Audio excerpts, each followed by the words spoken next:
All right, class, let's get going with this next set of boards. Topic, once again, Russian Revolution. Essential question, how did Marxism manifest itself into a communist country? So a lot of this is review. We've touched upon it before, but it's good information to know leading up to the Russian Revolution. Alexander III, 1881 to 94, was a reactionary czar, encouraged pogroms, which once again was very negative to the Jewish people living in there. A lot of Jewish people then migrated to the United States. Count Witt oversaw Russian industrialization, aggressively courted Western capital and technology to build great factories in Russia. So this was a time, remember the railroad helped increase the industrialization of Russia, but this was also a time when many of the factories were starting to be built. So Russia, kind of behind the times, you know, Great Britain and France had gone through this almost a century before. Russia's trying to play catch up here.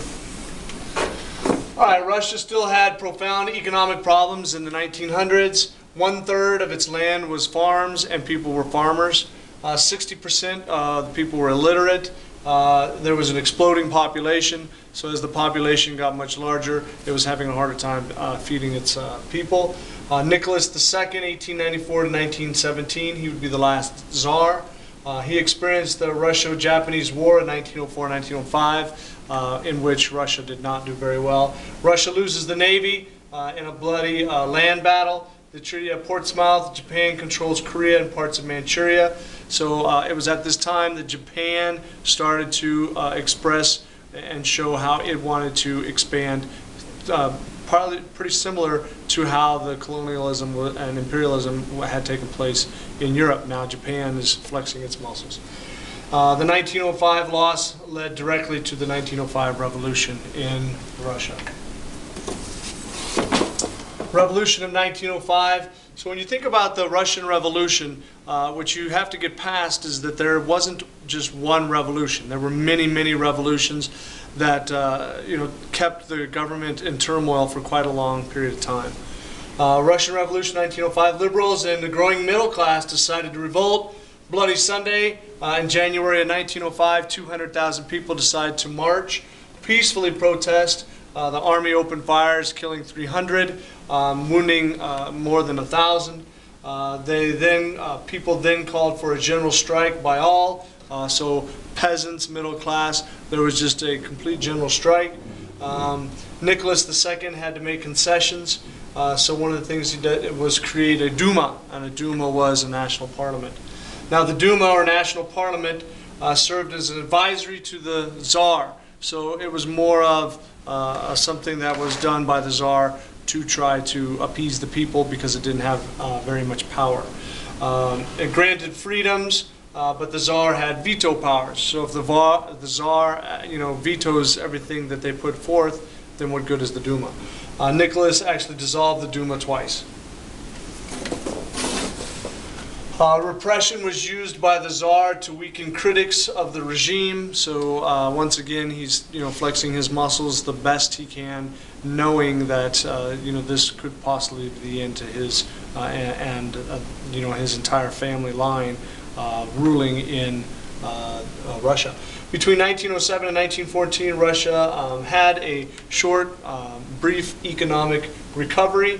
And during this time, there was also the rise of socialism. So the rise of socialism carried over from mainland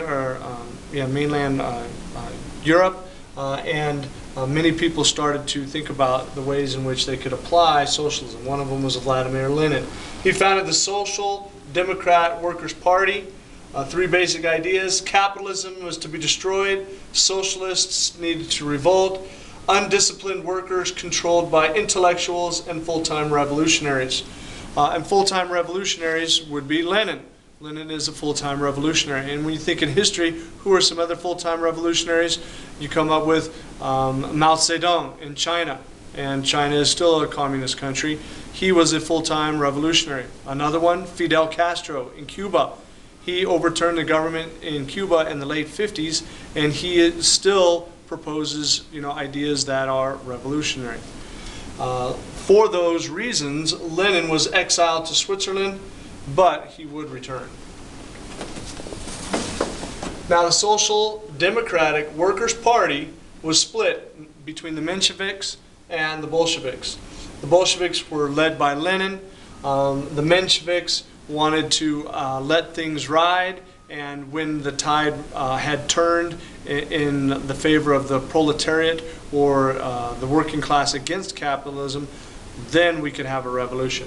Whereas the Bolsheviks and Lenin said, we're not waiting for anything, we're going to make a revolution right now. While in exile, Lenin and Trotsky plan a revolution after the failed 1905 revolution. So remember, they're in Switzerland, but they know what's going on from letters or whatnot from Russia, and they start planning it. Interest grows in socialism right up until the start of World War I. The start of World War I takes place, and it was during World War I that people had such a disinterest in the war and the fact that people were increasing members of the Socialist Party, that it led to the revolution, which will be our last boards next time I see you. Bye.